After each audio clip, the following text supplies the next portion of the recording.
හරි. අපි කතා කරමු සම්බන්ධිත දත්ත සමුදායක මට්ටම් කියන කොටස. ඇත්තම සම්බන්ධිත දත්ත සමුදායක එකිනෙකට සම්බන්ධ වෙච්ච වගු කීපයක් තියෙන පුළුවන්. එහෙනම් වගු දෙකක් එකිනෙකට සම්බන්ධ වෙලා තියෙනවා නම් මේ වගු දෙක අතර තියෙන දත්ත එක වගුවක දත්ත තව වගුවක් එක්ක සම්බන්ධ වෙලා තියෙන්නේ මොන ප්‍රමාණයකින්ද මොන මට්ටමකින්ද කියන එක තමයි අපි මෙතෙන්දි කතා කරන්නේ. ඇත්තටම සම්බන්ධිත දත්ත සමුදායක මට්ටම් තුනක් තියෙනවා. එකක් තමයි ඒක 1 to 1 කියලා කියනවා. අනිත් එක බහු 1 to many කියලා කියනවා. ඒක බහු 1 to many කියන එක. තුන්වෙනි එක තමයි බහු many to many කියන අවස්ථාව. මෙන්න මේ අවස්ථා තුන යටතේ වගු දෙකක තියෙන දත්ත එකිනෙකට සම්බන්ධ වෙන්න පුළුවන්. අපි මුලින්ම කතා කරමු ඒක කියන අවස්ථාව. උදාහරණයකට මම ගන්නවා ස්ටුඩන්ට් කියලා වගුවක් තියෙනවා. මේ ස්ටුඩන්ට් වගුවේ තියෙන දත්ත සම්බන්ධ වෙනවා රිසල්ට් කියන වගුවත් එක්ක. මේකින් නෝ ළමයි ටික ඒ ළමයි ගන්නපු රිසල්ට් ටික මේකේ තියෙනවා. පිටමු එක ළමයෙක් ගත්තොත් ඒ ළමයට තියෙන්න පුළුවන් එක රිසල්ට් එකක්.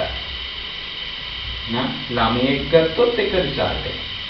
එක රිසල්ට් එකක් මේ පැත්තෙන් ගත්තොත් ඒ රිසල්ට් එක අයිති වෙලා තියෙන්න පුළුවන් එක ළමයෙකුටයි. අපි මෙන්න මේ විදිහේ වගුවකට අරගත්තොත් මේක admission number name date of birth. අපි හිතමු 101 102 103 කියලා ළමයි තුන් දෙනෙක් ඉන්නවා. A B C උපන්දින පිළිකුත් තියෙනවා. මෙතන තියෙනවා රිසල්ට් වගුව. ඒකේ තියෙනවා අපි හිතමු විභාග අංකය, exam ID, admission number, result. එහෙනම් exam ID එක E.01 කියන්නේ 101 කියන ළමයාගේ අපි හිතමු 90යි.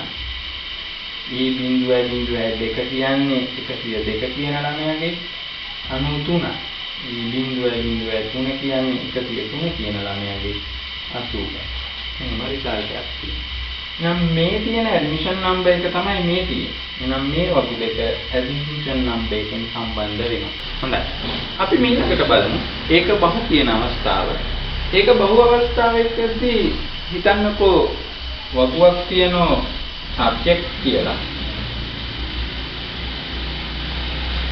සබ්ජෙක්ට් වගුව සම්බන්ධ වෙලා තියෙනවා ටීචර් කියන වගුවත් එක්ක. මේකෙදි ඉන්නවා ටීචර්ස්ලා මේකේ තියෙනවා විෂයන් ටික. දැන් අපි හිතමු එක විෂයක් උගන්වන්න ගුරුවරු ගොඩක් ඉන්න පුළුවන්. එක ගුරුවරයෙකුට උගන්වන්න පුළුවන් එක විෂයක්. එහෙම හිතමු. එක ගුරුවරයෙකුට එක විෂයක් උගන්වන්න පුළුවන්. හැබැයි එක විෂයක් උගන්වන්න ගුරුවරු ගොඩක් ඉන්න පුළුවන්. දැන් අපි කියනවා මේක ඒක බහු අවස්ථාවක්. 1 to many අවස්ථාවක්. බලන්න මෙහෙම ගත්තොත් මෙන්න subject ID නේ ඉතින් 1 2 3 කියලා subject තුනක් තියෙනවා ICT math science මෙතන තියෙනවා teacher වගුව teacher ID name date of birth T.01 T.02 කියලා ගුරුවරු දෙන්නෙක් ඉන්නවා AB කියලා ගුරුවරු දෙන්නෙක්. දැන් මේ වගුවේ සම්බන්ධ වෙනවා නම් අපිට මේ වගුවේ ප්‍රාථමිකය තුල සබ්ජෙක්ට් ID මේ වගුවේ ප්‍රාථමිකය තුල ටීචර් ID. එක්ක මේ ප්‍රාථමිකය තුල මෙහෙ දාන්න පුළුවන් නැත්නම් මේ ප්‍රාථමිකය තුල මෙහෙ දාන්න පුළුවන්. හැබැයි 1 to 1 අවස්ථාවේදී ඕක ගැටලුවක් වුන්නේ නැහැ. මේ ප්‍රාථමිකය තුල මෙහෙ දාන්නත් පුළුවන් මේ ප්‍රාථමිකය තුල මෙහෙ දාන්නත් පුළුවන් 1 to 1 අවස්ථාවේ. දැන් මේ 1 to many අවස්ථාවේදී එහෙම බෑ. සැලකිලිමත් වෙන්න ඕන. බලන්න මම මේ ටීචර් ID ගෙනල්ලා මේ පැත්තේ දානවා. එක ටීචර් කෙනෙකුට එක විෂයයි පුළුවන්. බලන්න මෙන්න ටීචර් ID. එහෙනම් ICT උගන්වන්නේ T.01 කියන ටීචර්.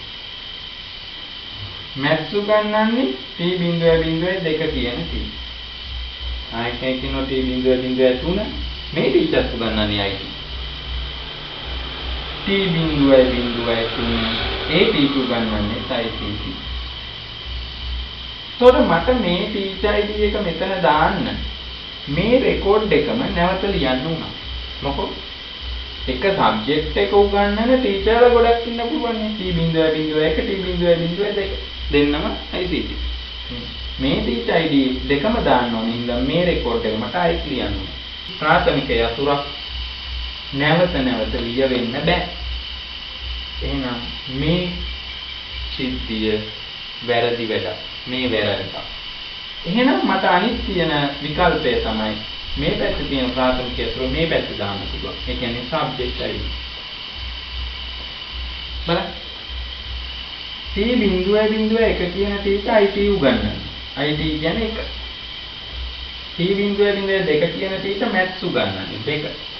t.03 කියන ටීචර් IT උගන්වන්නේ 1. යතරුවක් නෑ නේද? මෙන්න ප්‍රාථමික යතුර. මෙන්න ආගන්තුක යතුර. මොකද මේ වගේ ප්‍රාථමික යතුරයි මේ භාවිතා කරන්නේ. එහෙනම් මෙන්න මේ සබ් ID මේ වගු දෙක සම්බන්ධ වෙනවා. එහෙනම් 1 to many අවස්ථාවකදී අපි සැලකිලිමත් වෙන්න ඕන. එක වගුවක ප්‍රාථමික යතුර අනිත් පැත්තේ යොදනකොට අනිවාර්යයෙන්ම යොදන්න ඕන මොන පැත්තේද? බහු පැත්තේමයි. හොඳයි. අපි ඊළඟට බලමු බහු අවස්ථාව. බහු අවස්ථාවකට අපි උදාහරණයක් විදිහට ස්ටුඩන්ට් වගුව තියෙනවා. ස්ටුඩන්ට් වගුව සම්බන්ධ වෙනවා ස්පෝර්ට් කියන වගුවත් එක්ක. එක ළමයෙකුට ක්‍රීඩා ගොඩයි. එක ක්‍රීඩාවට ළමයි ගොඩයි. මේ M දැම්මොත් බහු නම් M නේ. M දැම්මොත් පොඩි ගැටලුවක් තියෙනවා. දැන්ක ළමයෙකුට ක්‍රීඩා 5යි පුළුවන්. එක ක්‍රීඩාවකට ළමයි 5ක් වෙනවා. සමාන වෙනවා. ඒකෙන් අපි මේක එන් කරනවා. මේකෙන් කියන්නේ මෙන්නම තමයි බහුම තමයි. මේකෙන් කියන්නේ මෙතන අගයයි වෙනස් කියන එක සමාන වෙන්නත් පුළුවන් වෙනස් වෙන්නත් පුළුවන්. හරි. ළමයෙකුට ක්‍රීඩා ගොඩයි එක ක්‍රීඩාවට ළමයි ගොඩයි. බහු අවස්ථාවක්. මෙන්න තියෙනවා ස්ටුඩන්ට් වගුව. Student ID, name, date of birth. මෙන්න තියෙනවා ස්පෝර්ට් වගුව. Sport ID, name. පිටුම 1 LA, 2 වොලිබෝල්, 3 ක්‍රිකට්. 0.1 0.2 0.3 කියලා ළමයි 3 දෙනෙක් ඉන්නවා ABC කියලා. ඒ කියන ළමයාට එල්ලෙත් ගහන්න පුළුවන් වොලිබෝල් ගහන්නත් පුළුවන්. එහෙනම් මම ඒ කියන කෙනාගේ ID එක මේ පැත්තේ නම් භාවිතා කරන්නේ අපි හිතමු ස්ටුඩන්ට් ID. මේ පැත්තේ ප්‍රාථමික යතුර මේ පැත්තේ ප්‍රාථමික යතුර මේ. නම් මම මේ ID එක මේ පැත්තේ පාවිච්චි කරන්නේ. එහෙනම් ඒ කියන ළමයා එල්ලෙත් ගහනවා ක්‍රිකට් උත් ගහනවා. මේකින් තමයි ඒ කියන්නේ 0.1 ගැටලුවක්. අපි හිතමු B කියන ළමයාත් එල් එක ගහනවා. B කියන ළමයාගේ ID එක 0.3 2. මට 0.2 යොදන්න බෑ. ඒකින් මට ආයෙ එක එල් එක කියලා ලියන්න වෙනවා 0.2. හැබැයි ප්‍රාථමික යතුර නැවත ලියවෙනවා. එකම රෙකෝඩය නැවත ලියවෙන්න බෑ සම්බන්ධිත දත් සමුදායකට. ඒක දෝෂයක්. එහෙනම් ඒ කියන්නේ මේ ස්ටුඩන්ට් ID මේ පැත්තේ පාවිච්චි කරන්න බැරිය. අපි ඊළඟට බලමු එහෙනම් ස්පෝර්ට් ID මේ පැත්තේ භාවිතා කරන්නේ SPI. එහෙනම් 0.1 කියන ළමයා LS ගහනවා. ක්‍රිකට් ගහන නිසා 0.1 L කියන්නේ 1. ක්‍රිකට් ගහනවා නම් 3. එහෙනම් මට ආයෙ 0.1 A කියලා ලියන්න වෙනව නේද? කියන්නේ මෙන්න එහෙනම් එකම රෙකෝඩේ නැවත ලියවෙනවා. ඒකත් කියමු හැටි. එහෙනම් දුවේ පුතේ බහු අවස්ථාවකදී මේ වගේ ප්‍රාථමික යතුර මේ පැත්තේ පාවිච්චි කරන්නත් බෑ. මේ වගේ ප්‍රාථමික යතුර මේ පැත්තේ පාවිච්චි කරන්නත් බෑ. අනිවාර්යයෙන්ම බහු අවස්ථාවක් නම් ඒ වගු දෙක අතර සම්බන්ධතාවය ඇති කරන්න තුන්වෙනි වගුවක් අවශ්‍යම වෙනවා. එහෙනම් මට මේක ස්ටුඩන්ට් මේක ස්පෝර්ට් නම් මං තා තුන්වෙනි වගුවක් හදනවා ස්ටුඩන්ට් ස්පෝර්ට් කියලා. ඒ වගුවේ තියෙන්නේ ශේෂ්ඨ දෙකයි මොනවද? Student ID sport ID.